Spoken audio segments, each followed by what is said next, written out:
녹두와 이것을 함께 먹었더니 당뇨와 혈당이 싹 사라졌어요. 한의학에서는 약으로 사용할 정도로 약효가 뛰어난 식재료가 녹두입니다. 우리 선조들은 이 약효를 잘 알고 일반 가정에서도 많이 사용했습니다. 이런 녹두가 만병의 근원인 고혈압과 당뇨에도 좋다는 사실 알고 계셨나요? 그런데 이렇게 좋다는 녹두도 잘 알고 드셔야 하는데요. 잘못 드시면 우리 몸에 독이 될 수도 있고 잘 드시면 보약이 될 수 있답니다. 녹두는 어떻게 또 무엇과 먹어야 되고 주의할 점은 무엇인지 모두 알려드릴게요. 그 전에 먼저 구독과 좋아요, 알림 설정 부탁드려요. 영상 제작에 큰 힘이 된답니다. 녹두의 약간 거친 식감을 싫어하시는 분들이 껍질을 까고 녹두 소갈맹이만 드시는데요. 녹두의 놀라운 영양 성분들이 거의 다 껍질에 있기 때문에 녹두 껍질은 반드시 함께 드셔야 합니다. 녹두에는 식이섬유가 풍부하고 소화를 돕는 효소가 많아 소화가 잘 안 되는 분들이 드시면 도움이 되는데요. 녹두의 풍부한 식이섬유가 장 운동을 활발하게 하고 소화를 돕는 효소가 장내의 유익균을 풍성하게 해주어 장 건강을 개선해 줄 수 있습니다. 우리의 선조들은 기력이 많이 약해진 환자에게 녹두죽을 먹여 몸을 회복시켜 주었는데요. 그만큼 몸이 약해진 환자들의 몸에도 흡수가 잘 될 만큼 녹두가 우리 몸에 좋다는 것이지요. 놀랍게도 녹두에는 마그네슘, 칼슘과 같은 미네랄 성분들도 풍부한데요. 풍부한 칼슘은 골다공증을 예방하고 뼈를 튼튼하게 하는 데에도 탁월한 효능을 발휘합니다. 칼슘이 뼈를 이루는 주 성분인 것은 잘 알고 계시죠? 마그네슘은 이런 필수 미네랄인 칼슘의 흡수를 도와주기 때문에 녹두가 뼈 건강에도 놀라운 효능을 발휘할 수 있는 것이랍니다. 녹두의 성질이 차기 때문에 몸이 찬 분들은 주의해서 드셔야 하는데 이 때문에 녹두의 껍질을 벗기고 드시는 분들이 있는데요. 마늘과 함께 드신다면 몸이 찬 분들도 걱정 없이 녹두를 드실 수 있습니다. 마늘의 따뜻한 성질이 녹두의 찬 성질을 중화시켜주기 때문이죠. 이뿐만 아니라 마늘이 대표적인 항암식품인 사실은 알고 계시죠? 마늘에는 S알릴시스테인과 알리신이란 성분이 풍부하여 암세포를 억제하고 사멸시켜주는 효능이 있는데요. 또한 강력한 항산화 성분인 폴리페놀이 많이 들어있어 나쁜 콜레스테롤의 생성을 막아 혈관을 깨끗하게 만들어 주어 심혈관 질환 예방에 매우 탁월하답니다. 이뿐만 아니라 체내 지방의 대사를 촉진하여 지방 분해를 빠르게 일으켜 체지방을 제거하고 비만을 예방하는 효능까지 있는 놀라운 식품이죠. 마늘을 녹두와 함께 드시면 시너지가 폭발하여 우리 몸에 보약이 됩니다. 마늘과 녹두를 함께 먹을 수 있는 가장 간단한 방법은 마늘 녹두밥을 지어 먹으면 되는데요. 녹두를 물에 충분히 불려서 밥을 하시면 녹두 껍질의 거친 식감을 완화시켜 줄 수 있습니다. 녹두하면 생각나는 대표적인 음식이 녹두 빈대떡일 텐데요. 맛있는 녹두 빈대떡에 돼지고기를 갈아서 함께 부쳐 먹기도 하죠. 이 방법은 영양학적으로도 탁월한 조합이 됩니다. 녹두에 부족한 필수 아미노산인 트립토판 같은 성분이 돼지고기에 풍부하게 들어있기 때문인데요. 트립토판이나 메티오닌 같은 필수 아미노산은 우리 몸에서 자체 생성되지 않아 반드시 음식을 통해 섭취해야 하는데요. 돼지고기가 이런 아미노산의 최고의 공급원이 될 수 있답니다. 나이가 들면서 기력이 약해진 분들이 녹두와 돼지고기를 함께 드시게 되면 기력 회복에 놀라운 효능을 느낄 수 있을 거예요. 또한 돼지고기에는 단백질이 풍부하여 근육을 튼튼하게 하는데 도움을 주고 풍부한 비타민 B원은 피로 회복과 신경 안정에도 매우 효과적이랍니다. 철분도 풍부해 나이가 들며 부족해지는 철분 보충에도 효과를 볼 수 있고 필수 지방산인 리놀레산이 많아 동맥 경화와 고혈압 같은 성인병 예방과 아연, 셀레늄, 비타민 B6 등의 영양소로 인해 면역 체계를 강화하는 데에도 도움이 됩니다. 녹두는 혈당을 낮춰주고 인슐린 감수성을 높여주는 효능이 있어 당뇨 관리에도 너무 좋은 식품인데요. 풍부한 식이섬유는 혈당을 잡아주고 다양한 미네랄과 비타민도 풍부하여 당뇨로 인해 발생될 합병증을 예방하는 데에도 놀라운 효능을 가지고 있습니다. 이때 팥과 함께 드시면 이런 효능들이 폭발적으로 높아집니다. 팥은 강력한 항산화 성분 안토시아닌이 풍부하여 혈관 활성산소를 제거해주고 혈관 세포의 손상을 예방해주어 혈관을 깨끗하게 만들어주고 건강하게 해주는 효능이 있습니다. 2014년에 발표된 한 연구에서 팥을 섭취할 때 E형 당뇨병 환자의 혈당 수치와 인슐린 저항성을 개선하는 데 도움이 되는 것으로 보고했습니다. 이 연구에서는 4주 동안 매일 팥을 섭취한 결과 당뇨 환자들의 공복 혈당 수치가 평균 19.5% 감소하였고 인슐린 저항성이 감소하는 결과를 볼 수 있었습니다. 팥에는 쌀의 10배 이상 바나나의 4배 이상 많은 칼륨을 함유하고 있는데요. 칼륨은 몸 안에 나트륨을 배출하고 당뇨 환자의 신장 기능을 강화시켜주고 혈압 상승을 억제해주는 효능이 있습니다. 팥은 한의원에서 다이어트를 위한 처방을 할 때 사용되는데 팥의 풍부한 칼륨은 이뇨작용하여 부종을 경감시켜주고 지방이 몸에 축적이 잘 되어 살이 찌는 사람에게 효과적입니다. 특히 쉽게 붓고 쉽게 살이 찌는 분들에게 더욱 효과가 좋은데요. 한 실험에서는 실험쥐에 팥 추출물을 먹였더니 근육 손실 없이 체지방 함량이 30% 이상 줄었고 몸무게도 37%나 감소한 결과를 발표하기도 했습니다. 녹두는 우리 몸 안의 독소를 제거해주는 효능이 탁월하여 해독제로도 많이 사용되었는데요. 독소뿐만 아니라 중금속과 혈관 내 노폐물 제거에도 탁월한 효능이 증명되고 있습니다. 녹두의 차가운 성질은 우리 몸의 열을 낮춰주고 스트레스를 해소하는 역할도 해주고 녹두로 속을 채운 베개는 두통을 완화하는 데 도움이 되기도 합니다. 다만 이런 효능 때문에 녹두를 드실 때 주의하셔야 하기도 하는데요. 평소 몸이 찬 분이 녹두를 많이 드시면 오히려 몸에 해가 될 수 있습니다. 녹두의 찬 기운은 염증을 완화시켜주며 진통 효과도 발휘하기도 합니다. 스트레스로 열이 오르고 신경이 예민해지는 증상도 완화시켜줄 수 있습니다. 다만 평소에 몸이 찬 분들이 녹두를 많이 드시면 위장장애를 일으켜 복통과 설사 같은 증상이 나타날 수 있습니다. 이런 분들이 녹두를 드시려면 앞에서 알려드린 대로 마늘과 함께 드시기 바랍니다. 나이가 들면서 한의원에서 지은 보약을 드시는 분들이 많아지는데요. 보약이나 한약을 드실 때에는 녹두를 드시면 안 됩니다. 녹두가 보약의 약효를 모두 사라지게 만들 수 있는데요.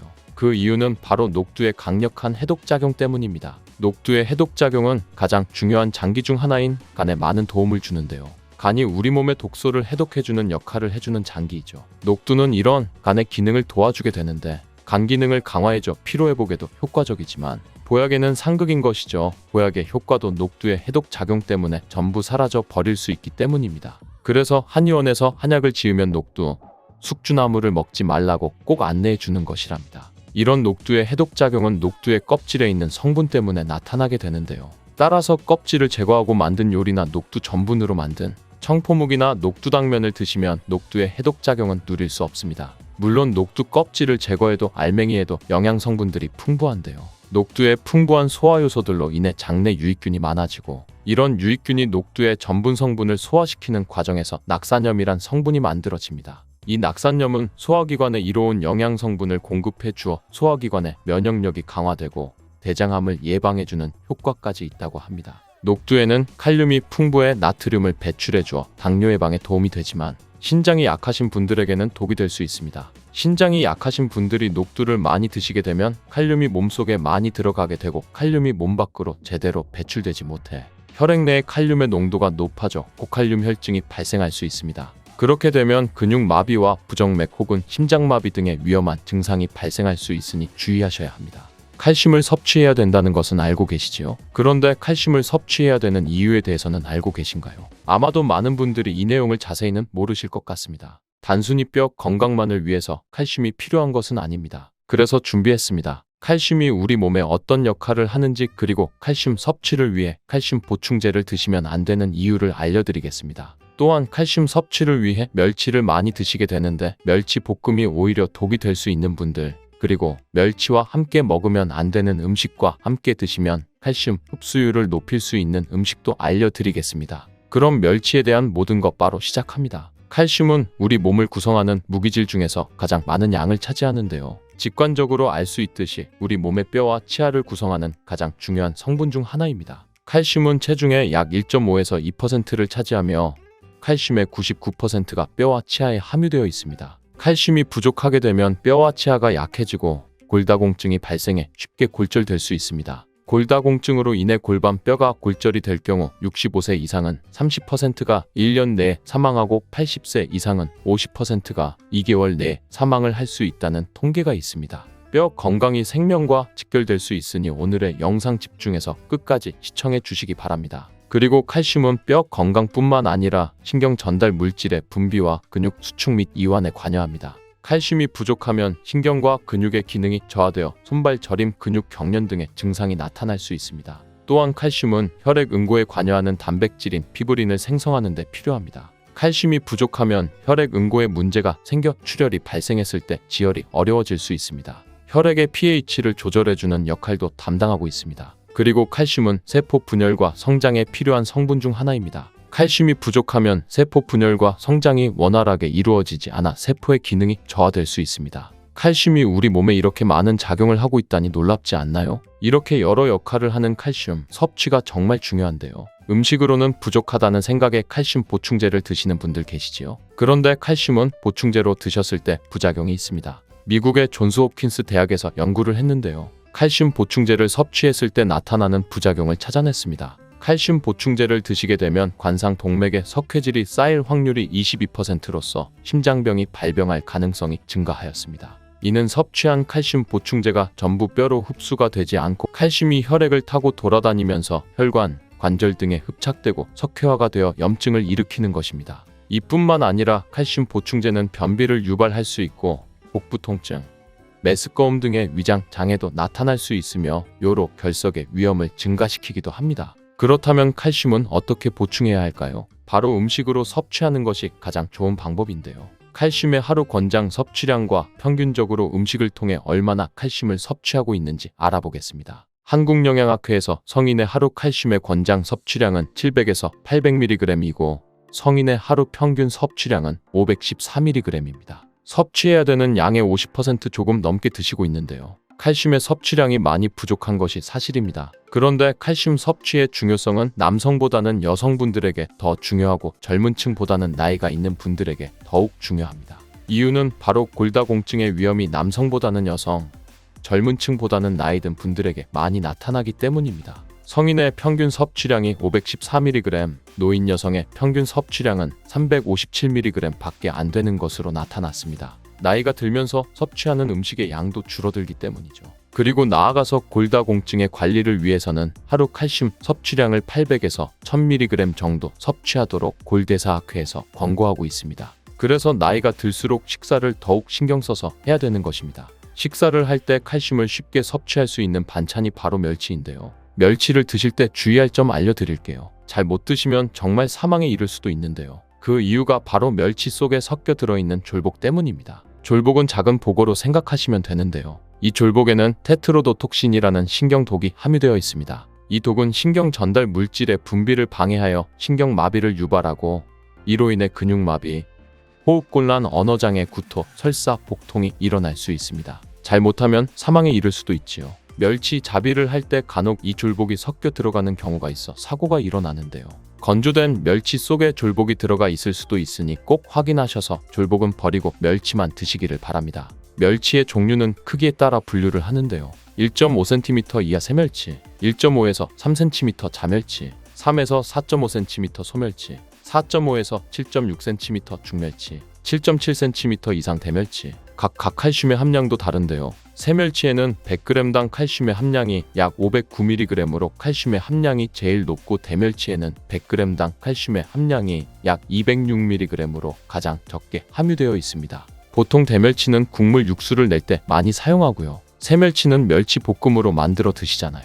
이 멸치 볶음이 칼슘 섭취를 위해 정말 좋은 반찬이 되는 것입니다. 이 멸치 볶음을 할 때 주의사항 알려드릴게요. 멸치 볶음 할 때 고소한 맛을 위해 견과류도 함께 넣어 많이들 드시잖아요. 그런데 이 견과류와 멸치를 함께 먹게 되면 견과류에 있는 피트산이란 성분이 칼슘의 흡수를 방해하게 됩니다. 피트산은 식물의 씨앗이 자신을 보호하기 위해 만들어내는 물질로서 일종의 자연 독성 물질입니다. 견과류를 먹는다고 해서 몸에 이상이 생기지는 않지만 문제는 영양분 흡수를 방해한다는 것이죠. 칼슘뿐만 아니라 마그네슘, 아연, 철분 등의 미네랄 성분의 흡수를 방해하는 것입니다. 그런데 견과류의 고소한 맛을 포기하지 못해 이 견과류를 꼭 멸치볶음에 넣고 싶은 분들을 위해 방법을 알려드리겠습니다. 견과류를 물에 담아 하루 정도 불려주시면 피트산을 많이 제거할 수 있습니다. 그리고 멸치볶음에 넣지 말아야 되는 것은 바로 설탕입니다. 단맛을 위해 설탕을 넣으시는 분들이 많은데요. 설탕을 넣게 되면 설탕과 멸치의 칼슘이 결합하여 불용성 복합체를 만들게 됩니다.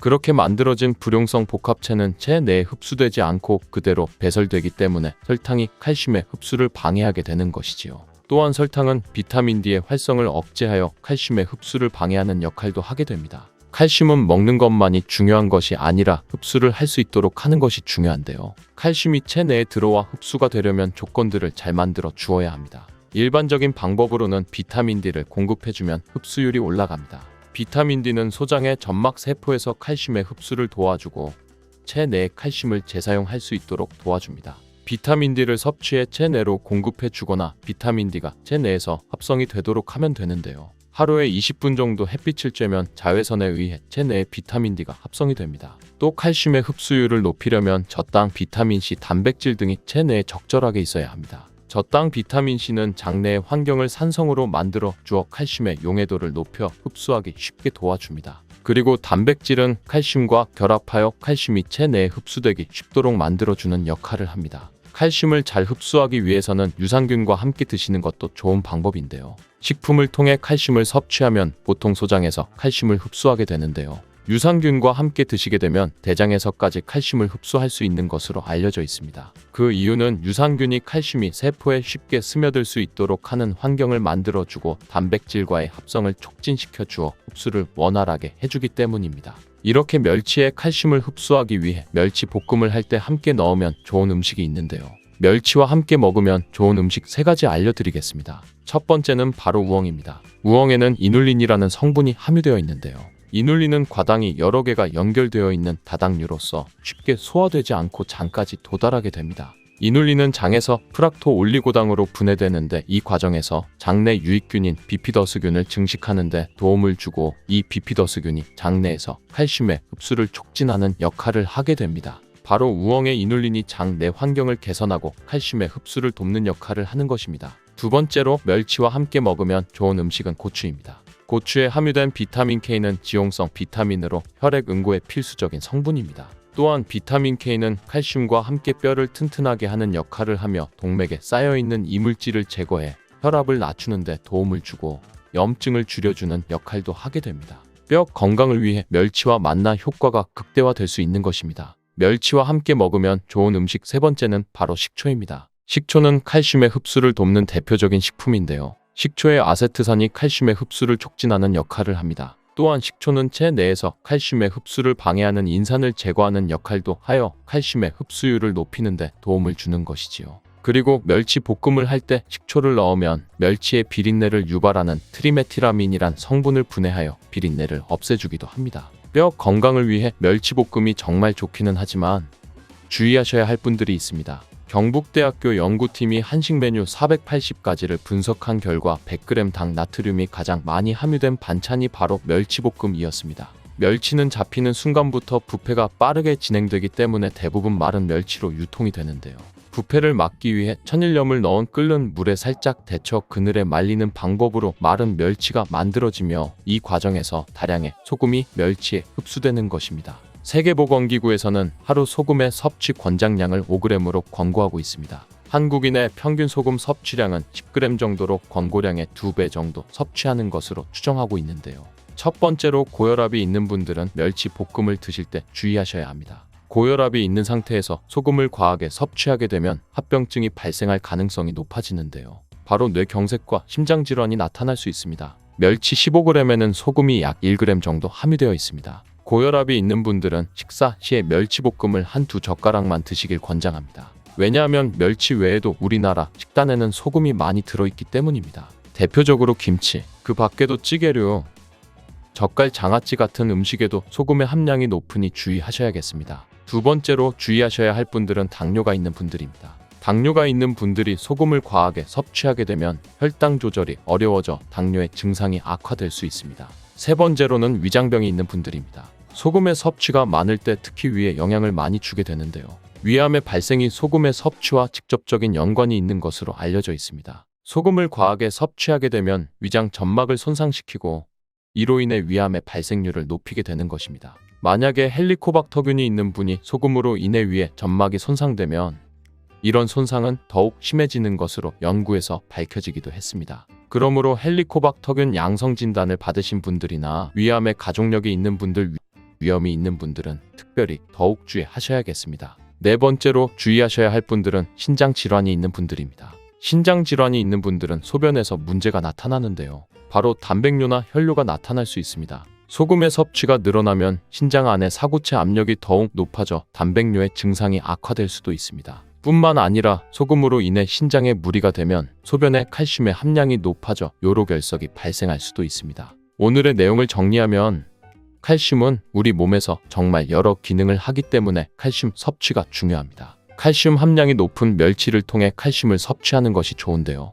멸치와 함께 먹으면 좋은 음식으로는 우엉, 고추, 식초가 있었습니다. 그리고 멸치와 함께 먹으면 안 되는 음식은 견과류와 설탕이 있었습니다. 멸치 섭취 시 주의하셔야 할 분들은 고혈압, 당뇨가 있는 분, 위장과 신장에 안 좋은 분들이 있었습니다. 반드시 기억하시고 필요하신 분들에게도 전달해 주시기 바랍니다. 사랑하는 지인들에게도 꼭 공유해 주시고요. 무조건 당신 편은 여러분의 건강한 삶을 위해 계속해서 좋은 소식 전해드리겠습니다. 그럼 오늘도 행복하고 건강한 하루 되시고요. 건강한 삶을 위한 정보 또 준비했으니 바로 보러 가시죠. 탄수화물 폭탄으로 알려진 감자는 생각보다 다양한 영양 성분이 들어있어 건강에 아주 좋은데요.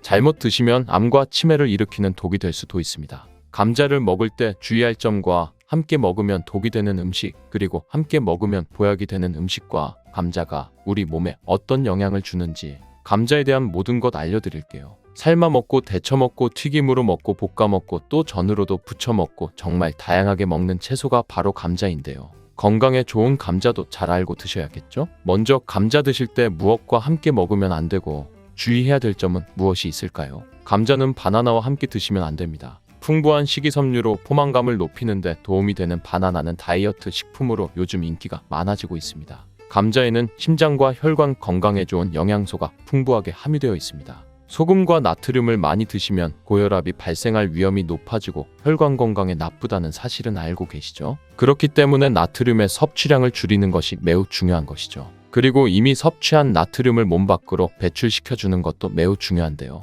그 역할을 해주는 것이 바로 칼륨이랍니다. 감자에는 다양한 영양소뿐만 아니라 칼륨도 많이 들어있습니다. 감자에 있는 풍부한 칼륨이 혈관을 확장시켜주고 나트륨뿐만 아니라 노폐물까지 원활하게 잘 배출시켜주는 역할을 해줍니다. 이런 효능으로 감자만 잘 드셔도 고혈압, 고지혈증뿐만 아니라 동맥경화와 뇌졸중과 같은 심혈관 질환을 예방하는 데 많은 도움을 받을 수 있습니다. 그런데 문제는 바로 바나나에도 칼륨의 함량이 상당히 높다는 것인데요. 칼륨이 혈관 건강에 도움이 되는 것은 맞지만 과하게 섭취하게 되면 오히려 문제가 생기게 됩니다. 혈관 내의 칼륨의 농도가 높아지면 근육과 신경이 과하게 이완되는 증상이 나타나고 근육이 마비되는 증상과 손발이 저리고 심하면 부정맥과 저혈압이 나타날 수 있습니다. 앞으로는 감자와 바나나를 함께 드시기보다 2-3시간의 간격을 두고 드시거나 다른 식사 시간에 드시길 바랍니다. 또한 감자의 풍부한 칼륨은 혈액이 산성화되어 우리 몸을 손상시키는 현상도 예방해 줄 수 있는데요. 칼륨이 바로 알칼리성 성분이기 때문이죠. 칼륨은 뼈 건강에도 도움을 주어 골다공증 예방에 탁월한 것으로 알려져 있습니다. 뼈에서 칼슘이 빠져나가는 것을 막아주는 역할을 할 뿐 아니라 종아리 근육의 경련이나 손과 발저림의 증상을 예방해 주기도 하는데요. 칼륨이 근육의 수축과 이완을 원활하게 하는 데 도움을 주기 때문입니다. 감자의 칼륨이 이렇게 많은 작용을 하여 고혈압, 뇌졸중, 동맥경화 등의 심혈관 질환뿐만 아니라 뼈와 근육을 튼튼하게 하는 데에도 많은 도움을 준답니다. 감자의 조리 방법은 정말 많고 여러 가지 요리에 사용되는데요. 조리할 때 주의할 사항이 있습니다. 감자전이나 감자튀김처럼 기름을 사용해 조리하는 것은 잘못하면 우리 몸에 독이 될 수 있는데요. 기름을 사용해 감자를 조리하게 되면 칼로리가 높아질 뿐만 아니라 혈관 건강에 정말 최악인 트랜스 지방을 많이 섭취하게 되는데 이는 동맥경화, 고혈압, 뇌졸중 등의 혈관 질환을 일으키는 주범이랍니다. 특히 감자를 튀기게 되면 유해물질이 많이 발생하게 되는데 심각한 위험물질인 아크릴아마이드입니다. 아크릴아마이드는 감자와 고구마 같은 탄수화물이 많이 포함된 식품을 기름에 튀기거나 높은 열의 온도로 조리를 할 때 만들어지는데요. 아크릴아마이드가 위험한 이유는 바로 암을 유발하고 뇌신경의 단백질을 손상시켜 알츠하이머성 치매와 파킨슨병의 위험을 증가시킬 수 있기 때문입니다. 그렇기에 아크릴아마이드는 세계보건기구와 국제암연구소에서 유해물질로 지정된 매우 위험한 물질입니다. 감자를 튀겨서 조리하는 방법은 절대 사용하면 안 되겠죠? 그렇다면 감자는 어떻게 조리하는 것이 좋은 방법일까요? 감자는 물속에 넣어 삶는 것보다는 찜기에 쪄서 드시는 것이 좋습니다. 감자에는 클로로겐산이라고 하는 폴리페놀 성분이 많이 들어가 있는데 폴리페놀이라는 성분은 우리 몸에 좋은 작용을 많이 하게 됩니다. 강력한 항산화 물질인 폴리페놀은 혈관 내 활성산소를 제거하여 세포가 손상되는 것을 막아주어 노화를 예방할 수 있고 세포가 변형되고 염증이 지속적으로 발행되어 암세포가 생성되는 상황을 미리미리 예방해 줄 수 있습니다. 또한 혈관을 건강하게 유지하는 데 도움을 주어 여러 심장질환을 예방해 줄 수도 있습니다. 혈관뿐만 아니라 피부에도 좋은 영향을 주는데요. 지방 성분이 과산화되는 것을 막아주는 효능이 있습니다. 과산화된 지방은 피부를 노화시키고 주름을 만드는 주범이기도 하답니다. 또한 클로로겐산은 지방을 분해하는 작용을 하여 다이어트에 도움이 될 수 있고 혈당이 급격하게 올라가는 것을 막아주어 당뇨 예방과 혈당 관리에도 도움이 될 수가 있습니다. 이렇게 좋은 클로로겐산은 감자의 껍질에 많이 포함되어 있는데요. 감자를 조리할 때 거의 대부분은 껍질을 벗겨내고 하게 되잖아요. 그렇게 되면 우리 몸에 좋은 성분을 그냥 버리게 되는 것이니 오늘부터는 감자를 잘 씻어서 껍질째 드시길 바랍니다. 한 가지 더 기억해야 될 사항은 감자의 조리 방법에 따라 클로로겐산의 함량이 달라진다는 것입니다. 연구 자료를 살펴보면 생감자 껍질 1g에 클로로겐산이 1mg, 감자를 삶았을 때는 0.6mg, 찜기에 쪘을 때는 1.6mg 정도로 생감자일 때보다 늘어났고 구웠을 때는 0.2mg으로 소량 남아 있었습니다. 클로로겐산은 물에 잘 녹는 성질이 있어서 감자를 물에 넣고 삶았을 때는 그 물에 클로로겐산이 녹아 버려지게 됩니다. 감자를 드실 때 싹난 부분은 다들 조심하시잖아요. 하나 더 조심할 것은 녹색으로 변한 감자입니다. 감자의 싹에는 솔라닌이라는 독성 물질이 포함되어 있어 먹게 되면 식중독 증상이 나타나 구토와 발열, 복통이 일어날 수 있습니다. 감자가 녹색으로 변한 감자에는 그 위험한 솔라닌의 농도가 높아지기 때문에 섭취하지 않는 것이 좋습니다. 솔라닌이 도대체 뭐길래 독성을 갖고 있는 것일까요? 솔라닌은 식물 스스로가 해충, 바이러스로부터 방어하기 위해 스스로 만들어내는 천연 살충제입니다. 솔라닌의 독성은 매우 강력하기 때문에 조금만 먹어도 식중독 증상을 일으켜 복통과 두통, 구토 증세가 나타날 수 있고 심하면 호흡곤란이 나타나 매우 위험할 수 있습니다. 솔라닌은 285도 이상의 고온으로 가열해야 독성이 사라집니다. 때문에 물에 넣고 아무리 삶아도 100도 이상 올라가지 않기 때문에 솔라닌의 독소는 없어지지 않습니다. 솔라닌은 감자가 햇빛에 노출되면 빠른 속도로 함량이 늘어나기 때문에 감자는 반드시 어두운 곳에 보관하시기 바랍니다. 버터를 이용한 조리 방법이 요즘 많아지고 있죠. 감자도 버터에 조리하다가 치즈를 올려서 먹는 분들이 많은데요. 앞으로 이 방법은 사용하지 않는 것이 좋겠습니다. 치즈와 버터를 감자와 함께 드시게 되면 포화지방과 나트륨의 함량이 높아지게 됩니다. 그렇게 되면 혈관 건강에 악영향을 끼쳐 심혈관의 건강이 나빠질 수 있죠. 치즈의 포화지방은 나쁜 콜레스테롤의 수치를 높아지게 하는데요. 거기에 나트륨까지 더해지면 혈관은 많은 여러 손상을 입게 되고 혈압이 높아져 심각한 위험을 초래할 수 있습니다. 그렇다면 감자는 어떤 음식과 먹을 때 우리 몸에 보약이 될 수 있을까요? 감자와 우유를 함께 먹으면 시너지가 폭발하여 우리 몸에 보약이 될 수 있습니다. 감자는 탄수화물뿐만 아니라 양질의 단백질도 풍부하여 단백질 공급원으로도 손색이 없습니다. 감자의 단백질은 우유와 계란에 이어 흡수율이 높을 뿐만 아니라 콩에 함유된 단백질보다도 좋은 단백질로 평가받고 있습니다. 우유에는 지방과 비타민 A 그리고 칼슘이 풍부하여 감자의 부족한 영양 성분을 보완해 줍니다. 또 감자의 풍부한 비타민 C는 우유의 부족한 영양 성분을 보완해 줄 수 있죠. 감자에는 각종 비타민이 정말 많이 들어 있는데요. 그 중에서도 특히 비타민 C의 함량이 놀라울 정도로 많이 들어 있습니다. 감자 한 개에는 비타민 C의 하루 권장 섭취량의 30% 이상 들어있는데 이 양은 사과보다도 3배나 많은 양이랍니다. 감자의 비타민 C는 강력한 항산화 작용을 하여 활성산소를 제거해주고 면역력 또한 강하게 해줍니다. 그리고 피부의 탄력을 높여주고 노화를 예방해 줄 수 있는데 비타민 C가 콜라겐의 조직을 강화해주는 효능이 있기 때문입니다. 감자를 조리하실 때 식초나 레몬즙을 뿌려주시면 비타민의 흡수율이 높아지게 됩니다. 양파 또한 감자와 함께 드시면 보약이 되는데요. 감자가 위 건강에 좋다는 사실을 알고 계셨나요? 감자의 풍부한 아르기닌과 폴리페놀 성분이 항염작용을 해주기 때문인데요. 이 성분들은 위벽을 보호하고 염증을 감소시키며 독소를 제거하는 역할을 합니다. 이뿐만 아니라 감자는 알칼리성 식품으로 몸이 산성화되는 것을 막아주는데 산성화가 되면 여러 질병의 위험이 높아지게 되죠. 양파는 감자와 더불어 대표적인 알칼리 식품인데요. 감자의 항염 및 항암 효과를 강화해 주는데 탁월한 효능을 발휘해 줍니다. 퀘르세틴이란 성분이 풍부한 양파는 혈관을 깨끗하게 해주는데 특히 염증을 제거하는데 놀라운 효능을 발휘합니다. 또한 감자에 포함된 비타민의 흡수율을 높여주어 감자의 효능을 극대화시켜 준답니다. 토마토가 건강에 이로운 슈퍼푸드라는 사실은 알고 계시죠? 이런 토마토는 감자와 함께 드시면 정말 보약과 같은 효능을 발휘하게 되는데요. 토마토와 감자를 함께 드시면 항산화 물질과 비타민의 함량을 폭발적으로 늘릴 수 있습니다. 토마토의 라이코펜과 감자의 비타민C가 만나게 되면 항산화작용이 극대화되어 면역력을 강화시켜주고 온몸 구석구석의 염증을 제거하는 데 많은 도움을 주게 됩니다. 토마토와 감자는 심혈관 건강을 강화하고 혈압을 조절하는 데 도움을 줄 수 있습니다. 콩과 식물들도 감자와 함께 먹으면 우리 몸에 보약이 되는데요. 콩과 식물은 식물성 단백질, 섬유질, 철분, 마그네슘과 여러 비타민을 포함하여 심혈관을 건강하게 해주고 그리고 혈당을 조절하는 데 놀라운 효능을 발휘하여 당뇨를 예방할 수 있고 혈관을 깨끗하게 해주어 혈관성 치매도 예방하는 데 도움이 됩니다. 콩과 식물과 감자를 함께 드시게 되면 포만감을 장시간 유지시켜주고 우리 몸에 에너지를 긴 시간 공급해주는 효능을 발휘합니다. 식탁 위에 혈관 청소부라는 양파는 많은 요리에 사용되는 우리에게 너무 익숙한 채소인데요. 중국인들이 돼지 기름으로 요리한 음식을 많이 먹으면서도 혈관 질환에 잘 걸리지 않는 이유 중 하나가 바로 양파를 많이 먹기 때문이랍니다.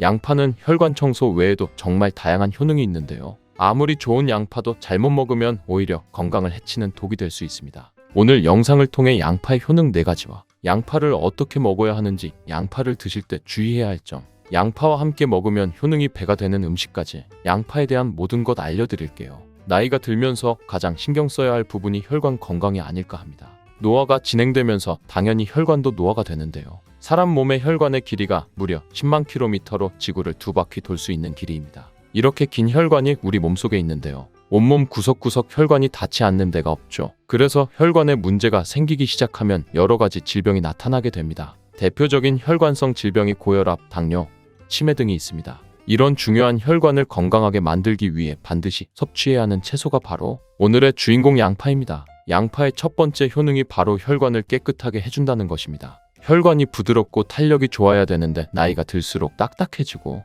혈관벽이 두꺼워지며 콜레스테롤 때문에 혈관벽이 좁아지기도 하고 혈전이 생기면서 혈액순환이 잘 안 되기도 하죠. 이렇게 되면 고혈압, 뇌졸중 등 심혈관 질환이 나타나게 되는데요. 이런 질환을 예방하고 치료하는 데 양파가 좋은 역할을 하게 됩니다. 양파에는 혈관 질환에 도움을 주는 2가지 성분이 들어있는데요. 양파를 썰면 조금 후에 눈이 매워져 눈물이 나게 되잖아요.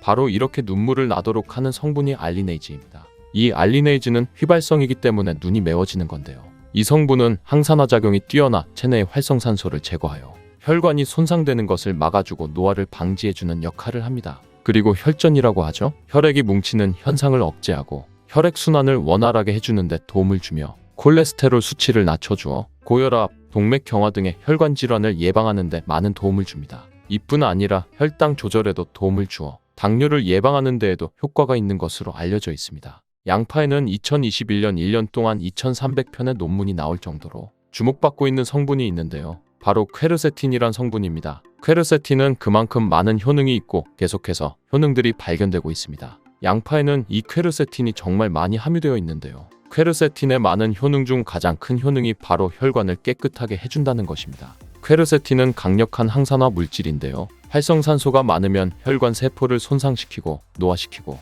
각종 질병을 일으키는 원인을 제공하기도 합니다. 바로 이 퀘르세틴이 활성산소를 제거해 주어 혈관을 건강하게 도와주는 것이죠. 뿐만 아니라 퀘르세틴은 염증을 완화시켜주고 암을 예방하고 치료하는 효능이 있다고도 알려져 있습니다. 그렇다면 퀘르세틴은 양파 전체에 골고루 함유되어 있을까요? 그렇지 않습니다. 양파는 보통 9겹으로 이루어져 있는데 퀘르세틴은 바깥쪽으로 갈수록 함량이 높아집니다. 양파의 속살보다 껍질에 퀘르세틴의 함량이 약 30배에서 100배 정도 높게 함유되어 있습니다. 그래서 퀘르세틴을 많이 섭취하려면 양파 껍질을 드셔야 하는데요. 양파 껍질을 먹을 수 있는 방법으로는 차를 우려서 드시는 것을 많이 권장합니다. 시중에 나와 있는 양파 껍질 차를 구매해 뜨거운 물에 우려서 드신다면 퀘르세틴을 제대로 흡수하지 못합니다. 양파 껍질에서 퀘르세틴을 용출하여 차로 드시려면 양파 껍질을 1리터의 물에 20분 정도 씌워 또 센 불로 끓여주시다가 약불로 30분 정도 더 끓여서 드시면 됩니다. 이렇게 양파 껍질 끓인 물을 따뜻하게 차로 드셔도 되고 냉장고에 보관하셨다가 시원하게 드셔도 좋습니다.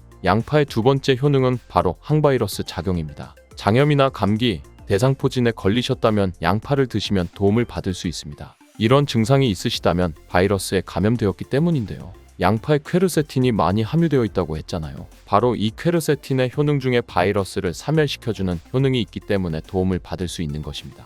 감기, 독감과 같은 호흡기 바이러스에 특히 효능이 좋은 것으로 알려져 있습니다. 이 효능은 비타민C와 함께하면 효과가 극대화되는데요. 양파에는 비타민C도 함유되어 있어 항바이러스 효과가 뛰어난 것입니다. 또한 양파에는 알리신 성분도 풍부하게 함유되어 있는데요. 이 성분도 항균 작용이 뛰어나 퀘르세틴과 함께 몸에 들어오는 바이러스와 균들을 차단해 주어 우리 몸을 건강하게 유지시키는데 큰 역할을 할 수 있습니다. 양파의 세 번째 효능은 당뇨를 예방하고 혈당을 잡아준다는 것입니다. 당뇨는 췌장에서 인슐린의 분비가 제대로 되지 않거나 인슐린의 역할을 제대로 하지 못할 때 발생하게 됩니다. 높은 혈당이 지속되면 고혈당이라 하고 낮은 혈당이 지속되면 저혈당이라고 합니다. 이런 상태가 지속되는 것을 당뇨병이라고 하는 것입니다. 이럴 때 혈당을 조절해주는 성분이 바로 인슐린인데요. 인슐린은 혈당 수치를 적절하게 유지하는 역할을 해줄 뿐만 아니라 남는 포도당을 지방으로 저장하도록 하는 역할도 해줍니다. 양파에는 크롬이라는 성분이 풍부한데요. 크롬은 천연 인슐린이라는 별명이 있을 정도로 혈당을 조절하는 데 탁월한 효능이 있습니다. 바로 포도당 대사의 항상성을 유지시켜주고 또한 혈전이 생기는 것을 방지해 주어 혈액순환을 원활하게 하는 데에도 도움을 줍니다. 양파를 드실 때에는 양파를 잘게 자르게 되면 더 큰 효과를 볼 수 있는데요. 양파를 잘게 자를수록 알리나아제라는 효소가 최대로 활성화됩니다. 이 알리나아제는 크롬을 활성화시키는 효능이 있어 당뇨가 있는 분들에게 더욱 큰 도움을 줄 수 있는 것이지요. 당뇨가 있는 분들에게 양파를 꾸준히 섭취하도록 한 뒤 혈당 수치를 측정했을 때 한 달이 지났을 때 혈당 수치가 약 26% 감소했고 6개월이 지났을 때 약 39% 감소한 혈당 수치를 측정할 수 있었습니다. 양파가 정말 당뇨를 개선하는 데 좋은 효능이 있는 것이지요. 보통의 항산화 물질은 열을 가하게 되면 효능이 소멸되기 때문에 항산화 물질이 있는 채소나 과일을 생으로 드시는 것을 권장하는데요. 크롬은 열에 강하기 때문에 양파에 열을 가해서 요리를 해도 크롬의 효능을 그대로 누릴 수 있습니다. 양파의 네 번째 효능은 항알레르기 효과가 있다는 것입니다. 아토피, 천식, 비염 같은 알레르기가 있는 분들에게 양파가 도움을 줄 수 있습니다. 알레르기의 증상으로는 재채기, 콧물, 코막힘 증상이 있고 피부에 발진, 가려움증이 나타나기도 하는데요. 이런 증상을 일으키는 원인이 몸 안에서 히스타민의 분비가 일어나기 때문인데요. 양파를 드시면 이 히스타민의 분비를 억제하여 알레르기 반응을 완화시켜 줄 수 있는 것입니다. 이런 여러 효능이 있는 양파는 함께 드실 때 효능이 배가 되어 보약이 되는 찰떡궁합의 식품들이 있는데요. 첫 번째는 바로 식초입니다. 양파를 피클로 만들어서 드시면 상큼하니 입안을 개운하게 해주어 고기와 함께 드실 때 참 좋은데요. 한 가지 주의할 점은 이런 피클을 만들 때 설탕을 넣으면 오히려 건강에 해가 될 수 있습니다. 피클의 맛이 약간 떨어지더라도 건강을 위해서는 설탕은 빼고 만드시길 바랍니다. 식초에는 피로를 유발하는 젖산의 분비를 억제하는 효능이 있고 양파는 피로회복에 좋은 비타민 B1의 흡수를 촉진하는 효능이 있어 양파와 식초를 함께 드시면 에너지를 충전하고 피로를 회복하는 데 도움을 받을 수 있습니다. 또한 식초는 나쁜 콜레스테롤의 흡수도 억제하여 혈관 건강에도 도움을 주며 면역력 강화에도 큰 효과가 있습니다. 또한 식초는 항산화, 항암 효과가 있어 노화 방지와 암을 예방하는 데에도 도움을 받을 수 있습니다. 양파와 함께 드시면 보약이 되는 식품 두 번째는 바로 계란입니다. 계란의 노른자에는 루테인과 제아잔틴이라는 두 가지 중요한 항산화 성분이 풍부하게 함유되어 있습니다. 제아잔틴은 자유라디칼로부터 눈을 보호하는데요. 자유라디칼은 환경적 요인이나 노화, 스트레스 등으로 발생하여 세포를 손상시키는 것을 말합니다. 눈에 발생하게 되면 실명에 이를 수도 있습니다. 또한 계란에는 콜린이라는 성분이 함유되어 있는데 콜린은 대표적인 뇌 건강을 좋게 하는 물질입니다. 아세틸콜린이라는 신경전달 물질을 만드는데 콜린이 작용하는데요. 이 아세틸콜린이 부족하게 되면 기억력 저하와 학습 능력 감소, 나아가 치매를 일으킬 수도 있는 것입니다. 양파의 퀘르세틴과 알리나아제 성분으로 혈관을 깨끗하게 하고 활성산소를 제거하여 혈관세포의 손상을 막아주는 효과와 계란의 콜린의 효능이 만나 뇌혈관을 건강하게 하고 뇌신경을 활발하게 하여 치매 예방에 정말 좋은 음식이 되는 것이지요. 양파와 함께 드시면 보약이 되는 식품 세 번째는 마늘입니다. 마늘에는 알싸한 매운맛을 내는 알리신 성분이 있는데요. 이 성분이 혈중 지지를 낮춰 콜레스테롤과 중성지방을 낮추는데 효과적인 성분입니다. 이를 통해 동맥 경화를 방지하는 데 도움을 주어 심혈관 질환을 예방하는 데 아주 좋은 성분인 것입니다. 또한 항산화 성분인 폴리페놀이 풍부하여 콜레스테롤이 산화되는 것을 막아 나쁜 콜레스테롤이 만들어지는 것을 방지해 줍니다. 또한 마늘은 미국 국립암연구소가 선정한 48가지 항암식품에 들어가는데요. 마늘에 함유된 알리신과 유황화합물 그리고 셀레늄이 바로 항암 효과를 나타냅니다. 이 성분들이 암세포의 성장을 억제하는 데 탁월한 효과가 있고 면역력도 강화해 주어 암을 예방하는 데 도움을 주는 것입니다. 특히 소화기계통의 암 종류에 대해 50%에서 70% 정도의 억제율을 보인다고 알려져 있습니다. 이런 효과들이 양파와 만나면 양파의 효능과 마늘의 효능이 극대화되어 암 예방, 혈관 건강에 아주 좋은 음식이 될 수 있습니다. 양파와 함께 드시면 보약이 되는 식품 네 번째는 브로콜리입니다. 브로콜리에는 설포라판과 인돌 화합물이 풍부하게 함유되어 있는데요. 이 성분들이 암세포의 성장을 억제하고 암을 예방하는 데 뛰어난 효능이 있는 항암 성분입니다. 또한 비타민C, 베타카로틴 등의 항산화 물질이 풍부하게 함유되어 있어 체내의 활성산소를 제거하고 노화를 방지하는 데에도 효과적입니다. 또한 비타민 A가 풍부하게 함유되어 있어 눈의 피로를 해소하고 시력을 보호하는 데에도 도움을 주며 풍부한 식이섬유가 있어 장운동을 촉진하고 배변 활동을 원활하게 해주어 장 건강에도 도움을 줍니다. 철분도 풍부하게 함유하고 있어 빈혈을 예방하는 데에도 효과적입니다. 브로콜리에는 바이러스에 대한 저항력을 높여주는 인터페론의 분비를 촉진하는 성분이 함유되어 있는데요. 이러한 브로콜리의 좋은 효능은 양파와 함께 드시면 효과가 극대화되어 우리 몸에 정말 좋은 식품이 되는 것입니다. 양파와 함께 드시면 보약이 되는 식품 네 번째는 오메가3 지방산이 풍부한 들기름입니다. 들기름은 오메가3 지방산이 풍부하여 뇌신경을 보호하고 염증을 감소시켜주는 효능이 있습니다. 또한 알파리놀렌산이 풍부한데 이 성분이 우리 몸에 흡수될 때 DHA로 전환되어 기억력을 강화시키고 학습 능력 또한 향상시켜주는 효능이 있습니다. 오메가3가 풍부한 등푸른 생선을 섭취해도 같은 효능을 누릴 수 있는데요. 양파와 들기름, 꽁치, 고등어 같은 등푸른 생선을 드셔도 뇌 건강에 많은 도움을 받을 수 있는 것입니다. 이렇게 몸에 좋은 양파도 드실 때 주의하셔야 하는 분들이 있는데요. 첫 번째로 동맥경화를 치료하는 와파린 나트륨 성분의 항응혈제를 드시는 분들입니다.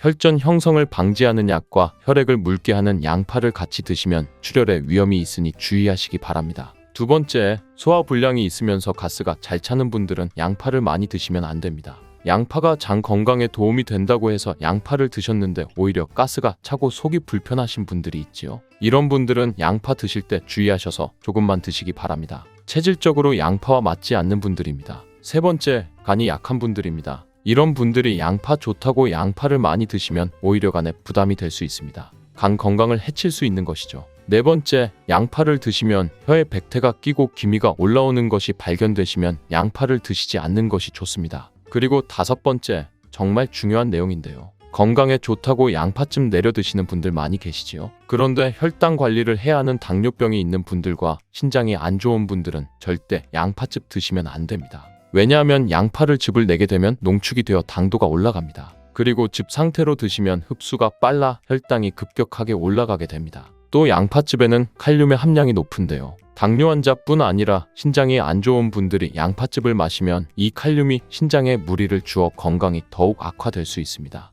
칼륨 배출이 잘 되지 않아 몸에 쌓이게 되면 심장에까지도 무리를 주게 되고 심하면 돌연사의 원인이 될 수도 있습니다. 계란과 무심코 먹은 이것 정말 최악이에요. 반드시 피해야 해요. 매일 아침 쉽고 편하게 접할 수 있는 계란 다들 좋아하시나요? 저는 계란이 맛있고 먹기도 편해서 자주 먹는데요. 하지만 무작정 많이 드시면 건강을 해칠 수 있습니다. 그래서 계란에 대한 잘 몰랐던 효능과 계란과 같이 먹으면 효과 300% 내는 음식, 그리고 계란과 같이 먹으면 궁합이 최악인 음식까지 알아볼 텐데요. 영상을 끝까지 보시면 계란을 정말 건강하게 먹는 방법을 배울 수 있을 거예요. 그 전에 먼저 구독과 좋아요, 알림 설정 부탁드려요. 영상 제작에 큰 힘이 된답니다. 계란은 우리 식탁에서 빠질 수 없는 음식이니 주변 분들에게 전달해 주셔서 함께 건강했으면 좋겠습니다. 계란의 주성분으로는 단백질, 비타민, 미네랄 등 다양한 영양소가 풍부하게 들어있어서 우리 식단에서 중요한 역할을 합니다. 그리고 계란의 구조는 크게 껍질,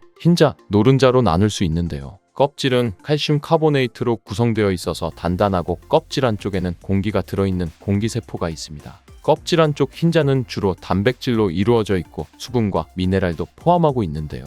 흰자 안에 있는 노른자는 흰자보다 영양소가 풍부한 부분으로 단백질과 지방, 비타민, 미네랄 등이 함유되어 있습니다. 그렇다면 계란에는 어떤 효능이 있을까요? 지금부터 평소에 잘 알지 못했던 계란의 효능에 대해 자세하게 알아보겠습니다. 계란의 효능 첫 번째는 바로 최고의 단백질 공급원입니다. 단백질은 우리 몸의 중요한 구성 요소로 근육, 피부, 뼈, 헤어, 손톱 등의 형성에 필요하며 효소, 호르몬, 항체 등의 생산에도 중요한 역할을 합니다. 또한 우리 몸의 세포를 수리하고 성장하고 에너지를 공급하는 데 필요한 영양소 중 하나인데요. 단백질은 아미노산이라는 작은 단위로 분해되어 몸에 흡수됩니다. 이 중에서 몸이 스스로 생성할 수 없는 필수 아미노산 9가지는 반드시 식품을 통해 섭취해야 합니다. 계란은 이 필수 아미노산 9가지를 모두 함유하고 있어서 완전한 단백질이라고 불립니다. 특히 단백질은 우리 몸의 근육을 구성하는 중요한 요소인데요. 근육은 운동과 일상생활을 할 때 사용되는 에너지를 공급하므로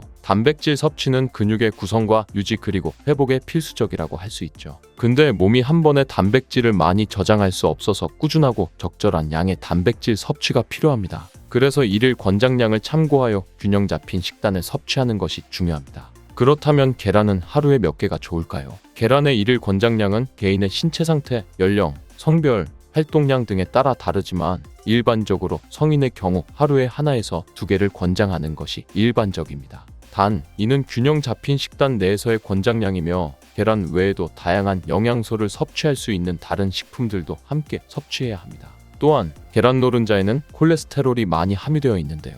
콜레스테롤 수치에 문제가 있는 사람이나 특정 질환을 가진 사람은 의사의 지시에 따라 섭취량을 조절해야 합니다. 계란의 효능 두 번째는 눈 건강에 좋다는 건데요. 계란의 노른자 부분에는 루테인과 제아잔틴이라는 2가지 중요한 항산화 성분이 풍부하게 들어 있습니다. 이것은 특히 노란색과 주황색의 채소에도 많이 들어 있으며 우리 눈의 황반 부분에 존재하는 성분이죠. 루테인과 제아잔틴은 우리 눈을 자외선으로부터 보호하고 노화로 인한 황반 변성을 예방하는 데 도움이 됩니다. 여기서 황반 변성은 나이가 들면서 시력을 저하시키는 주요 원인 중 하나인데요.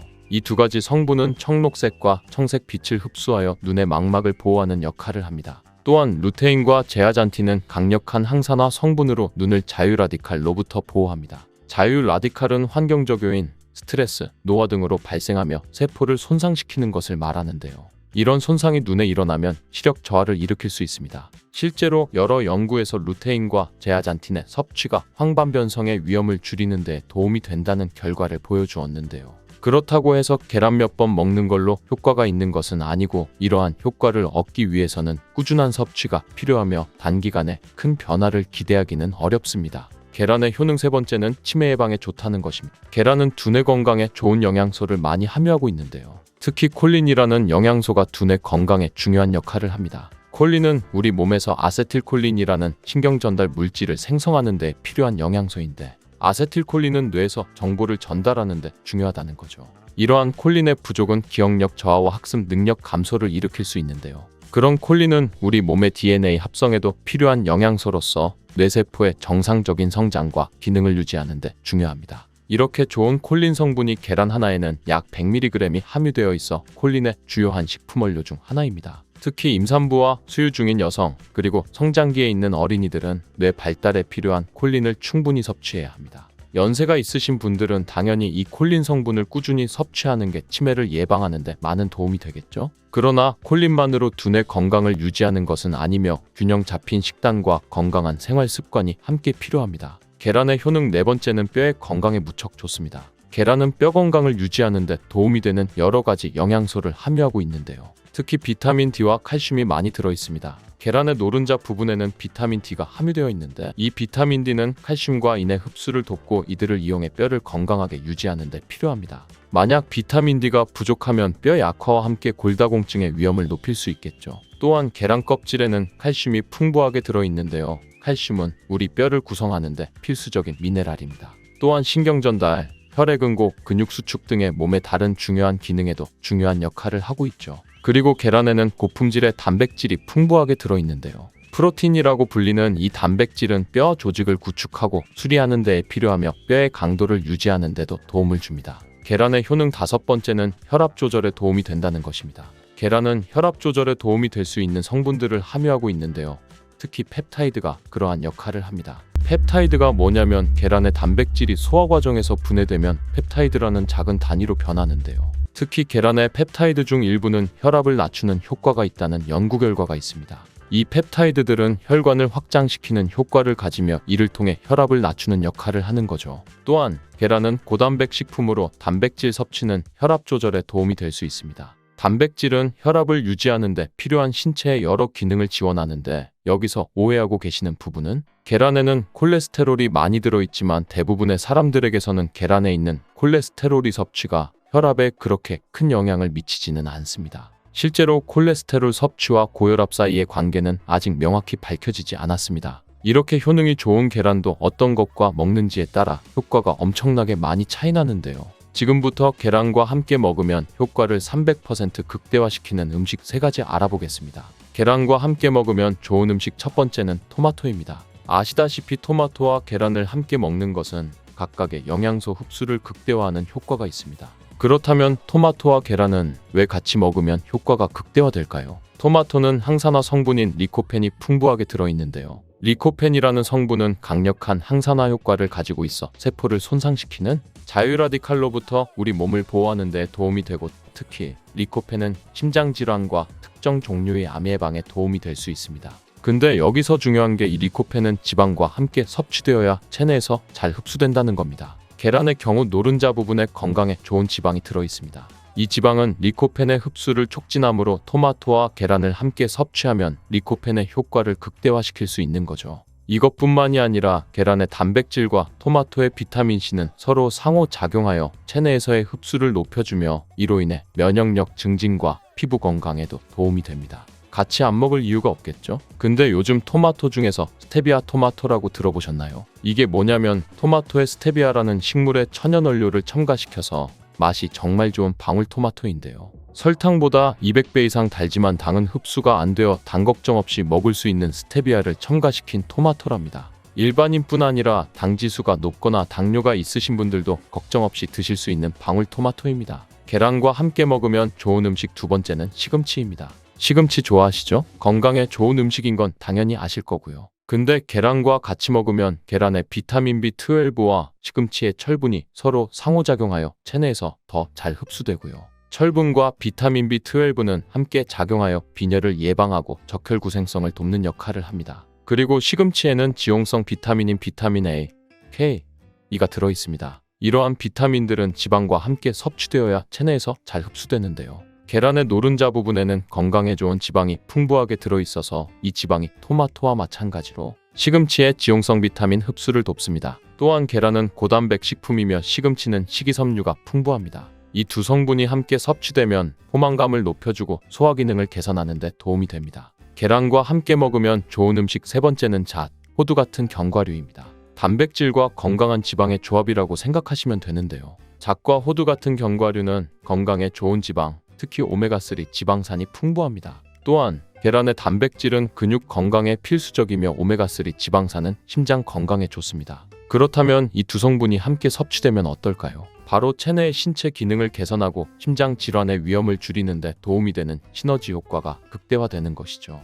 또한 견과류에는 비타민 E가 풍부하게 들어있는데 이 비타민은 강력한 항산화제로 세포를 자유라디칼로부터 보호하는 데 중요한 역할을 합니다. 계란의 노른자 부분에는 비타민 E의 흡수를 돕는 지방이 들어있고요. 따라서 견과류의 건강한 지방과 식이섬유 그리고 계란의 단백질은 함께 섭취되었을 때 더욱 높은 포만감을 줄 수 있습니다. 이는 식사 후에 과식을 방지하고 체중 관리, 특히 다이어트에도 도움이 많이 되는 거죠.